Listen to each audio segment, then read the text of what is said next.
Pada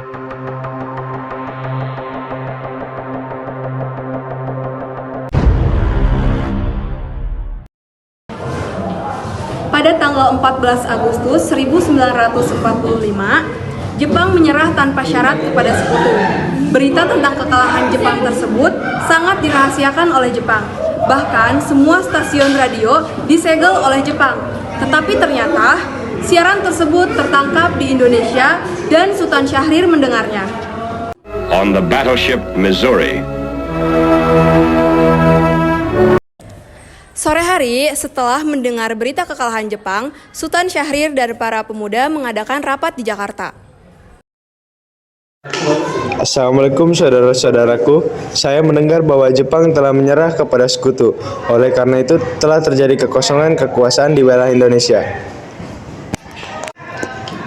Itu kabar mengembirakan bagi kita, tapi apa yang dimaksud dengan kekosongan kekuasaan tersebut?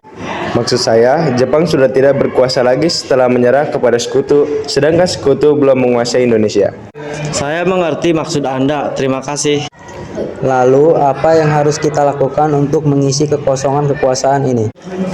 Kalau begitu, kita harus mendesak golongan tua, terutama Bung Karno, untuk segera memproklamasikan kemerdekaan.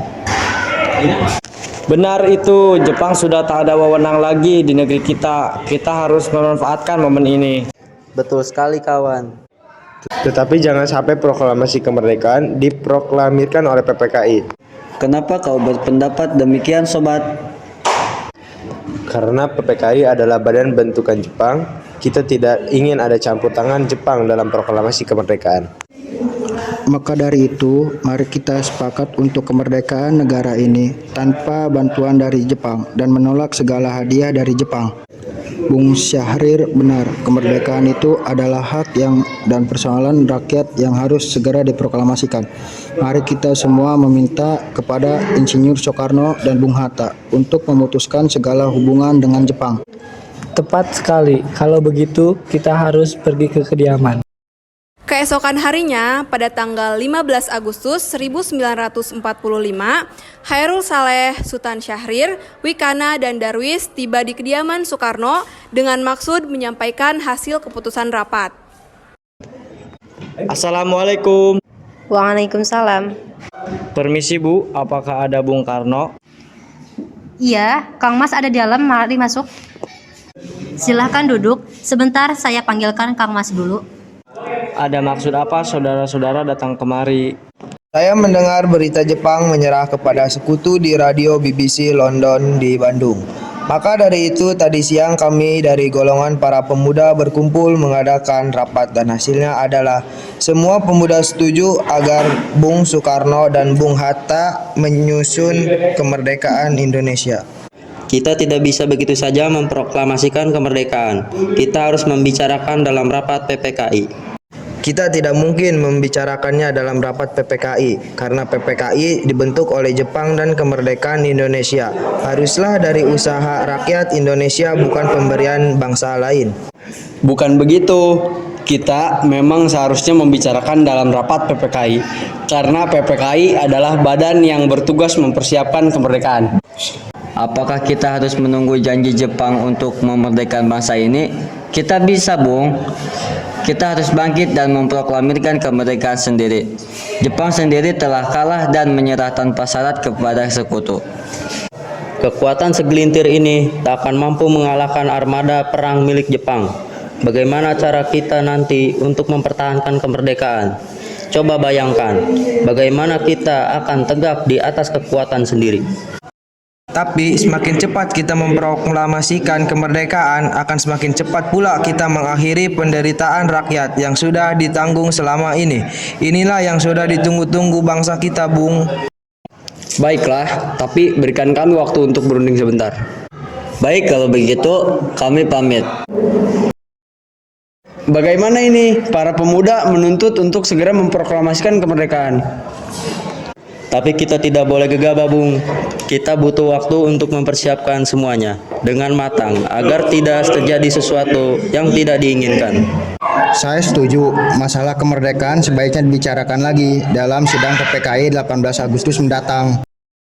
Lalu bagaimana dengan pendapat golongan muda? Apakah kita abaikan saja? Ya, lagi pula mereka masih muda, pemikiran mereka terlalu pendek. Kita harus melihat ke depan, mempersiapkan dengan matang. Kalau tidak, bagaimana nanti jika semuanya berantakan? Baiklah Bung, berarti kita semua sudah sepakat. Tanggal 15 Agustus 1945, kira-kira pukul 22.00 di Jalan Pegangsaan Timur nomor 56 di Jakarta, tempat kediaman Bung Karno, berlangsung perdebatan serius antara sekelompok pemuda dengan Bung Karno mengenai proklamasi kemerdekaan. Sekarang, Bung, sekarang. Malam ini juga kita kobarkan revolusi. Kita harus segera merebut kekuasaan. Kami sudah siap mempertaruhkan jiwa kami. Jika Bung Karno tidak mengeluarkan pengumuman pada malam ini juga, akan berakibat terjadinya suatu pertumpahan darah dan pembunuhan besar-besaran esok hari. Mendengar kata-kata ancaman seperti itu, Soekarno naik darah dan berdiri menuju Wikana sambil berkata, Ini batang leherku, seretlah saya ke pojok itu, dan potonglah leherku malam ini juga. Kalau susah, menunggu esok hari. Hatta kemudian memperingatkan Wikana. Jepang adalah masa silam. Kita sekarang harus menghadapi Belanda yang akan berusaha untuk kembali menjadi tuan di negeri kita ini. Jika saudara tidak setuju dengan apa yang telah saya katakan dan mengira bahwa saudara telah siap dan sanggup untuk memproklamasikan kemerdekaan, mengapa saudara tidak memproklamasikan kemerdekaan itu sendiri? Mengapa meminta Soekarno untuk melakukan hal itu? Apakah kita harus menunggu hingga kemerdekaan itu diberikan kepada kita sebagai hadiah, walaupun Jepang sendiri telah menyerah kepada sekutu? Mengapa bukan rakyat itu sendiri yang memproklamasikan kemerdekaan? Mengapa bukan kita yang menyatakan kemerdekaan kita sendiri sebagai suatu bangsa? Coba bayangkan, bagaimana kita akan tegak di atas kekuatan sendiri. Para pemuda tetap menuntut agar Soekarno-Hatta segera memproklamasikan kemerdekaan. Namun, kedua tokoh itu pun tetap pada pendiriannya semula. Setelah berulang kali didesak oleh para pemuda, Bung Karno menjawab bahwa ia tidak bisa memutuskannya sendiri. Ia harus berunding dengan para tokoh lainnya. Utusan pemuda mempersilahkan Bung Karno untuk berunding. Para tokoh yang hadir pada waktu itu antara lain Muhammad Hatta, Subarjo, Djapornoto, dan Sudiro. Mendengar penjelasan Hatta, para pemuda nampak tidak puas. Mereka mengambil kesimpulan yang menyimpang, menculik Bung Karno dan Muhammad Hatta dengan maksud menyingkirkan kedua tokoh itu dari pengaruh Jepang. Sekarang, apa yang harus kita lakukan? Soekarno dan Muhammad Hatta tetap bersikap keras tidak menyetujui usul kita. Begini saja Bung Karno dan Muhammad Hatta, kita asingkan saja keluar Jakarta untuk menjauhkan mereka dari pengaruh Jepang. Setuju. Setuju. Tapi yang saya bingungkan, kita akan membawa kedua tokoh nasionalis itu kemana ya? Kita serahkan saja tugas ini kepada Singgih dan Latif Hendraningrat. Akan saya pikirkan dulu. Bagaimana kalau kita bawa mereka berdua ke Rengkas Dengklok dekat Karawang? Bagus, kami setuju dengan rencana tersebut.